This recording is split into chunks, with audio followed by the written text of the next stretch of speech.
Oh, good point. I didn't realize they did take top tower already. As you said earlier, Polly dropped her or the ult there, and that's just the power of Polywog Priest, man. You every 110 seconds when you're level 6, every 95 seconds, and we do see Wretched Hag actually getting iced here, and then Tongue-Tied, Mag having to stun in, ult going off. This is huge. Are they going to be able to do a whole lot? Wretched Hag getting out, Plague trying to come in and nuke. Polly needs to go down here. They need to focus fire him, but Plague, I believe, was stunned and couldn't do it. And Soul Reaper ult taking out Engineer as well. Engineer didn't get his ult off, and Pyromancer needs to be careful, stunning in, but it's not going to be enough. I believe Glacius is going to get that slow off, and Soul Stealer is going to be able to go ahead and pick up that kill. No, I believe Phase Boots on Pyromancer is going to allow her to get out.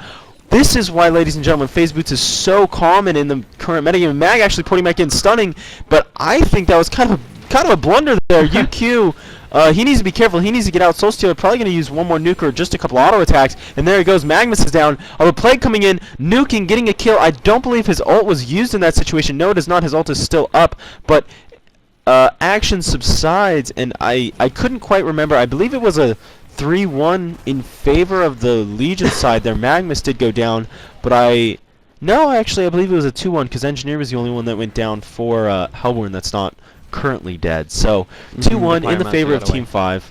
Yeah, Pyromancer did get away thanks to those early Phase Boots.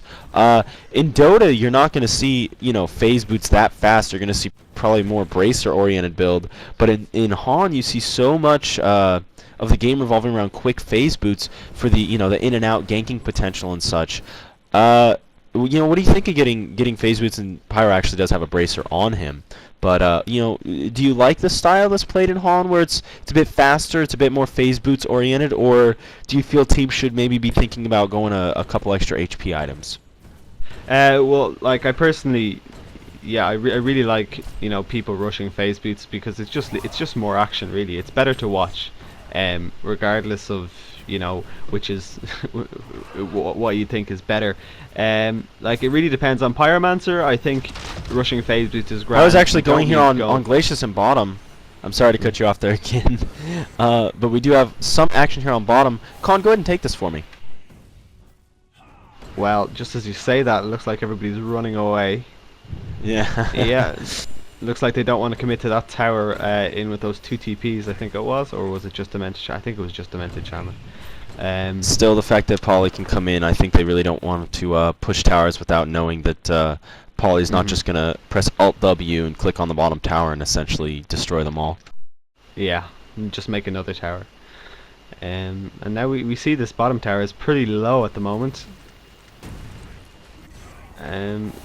TP's coming in from Plague, so we have 3 on both sides, and and a tower on the side of the Hellborn, so the Legion are going to back off. Yeah, so just what I was saying about Ghost Marchers. I just like the HP items lead to less people dying, and if you have less people dying, you have less kills, and that's not what you want to see. You want to see people dying. It's more entertaining. And in terms of what's better, it really all depends on what kind of strat you're going for. If you're going for a heavy gank strat, or if you're going to turtle or push or whatever, it really depends. But basically, if you want to be more defensive, you're just going to go with the HP items, but that's it. But personally, I have always preferred to go for Ghost Marchers. Engineer being caught in a really bad position here, but it looks like he's being backed up by his team. The 2 Legion heroes backing off to the tower now. 4 at this tower. And Polly's just something interesting to note. Polly actually does take a tower with his wards in mid. So now they're not going to be too scared about Polly coming in on bottom and dropping the wards, but Glacius taking a hag ult to the face, going down really low. Same with Soul Stealer, Plague ult going off. Everybody taking a lot of damage on the Legion side. Oh wow, huge team fight right there, and I believe D-Sham's actually going to go down here to a Wretched Hag. She's going to blink forward. Nice keg by Engineer. What a hit, and Wretched Hag actually blinking forward, picking up the kill. I believe UQ Magnus is down there against Soul Reaper. Soul Reaper with no mana, so he's in a little bit of trouble. Mag, though, needs to be careful because he's actually not going to be, I wouldn't say If Soul Reaper... No, actually, Soul Reaper does not have a mana battery, so in this case, Magnus may actually end up winning. Really good fight, though, for Hellborn side. They're actually going to slow Soul Reaper there, and Mag's going to go ahead and stun, so that was like a 3-for-1 or 4-for-1 in favor of UQ. Really well done there on bottom. So, not much Poly could do. Angry Testy dropping his wards to take out the tower in mid, and in a sense, sometimes that's what just happens with with push strats. You end up, you know, dropping your wards from Poly, and now you don't have them for a team fight, and you know, maybe they would have liked Poly to port in, get a couple of disables off. Actually, he does not have Morph. He only has Electric Jolt and Tongue-Tied. Not necessarily a bad build. You know, you don't really have the mana to use Morph and Tongue-Tied and Electric Jolt by the time you're level 8 or 9. But, you know, an Electric Jolt might have turned the tide around. Maybe a Tongue-Tied on a Plague so he couldn't ult. But overall, you know, Poly without wards is somewhat useless. So, not useless, Yeah, but definitely. you know what I mean. It's a glass cannon, and especially without Morph. Once you get Morph, you can do a lot more in team fights. But when all you have is a single nuke and then a single channeling stun, not always the best in team fights where you have 3 or 4 different forms of crowd control coming from this Hellborn team.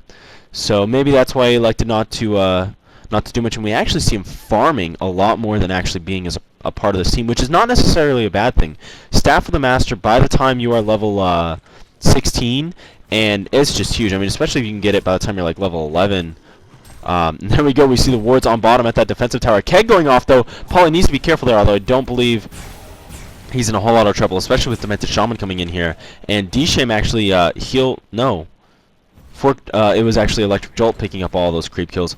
And, you know, Polywog Priest coming in here. Let's check that gold per minute. It is over 300. It is up there with the Soul Stealer at 335. So, Poly definitely going to have a very fast Staff of the Master, probably by level 12 or 13. So, that's going to be huge, dropping 11 wards instead of 8 at these towers.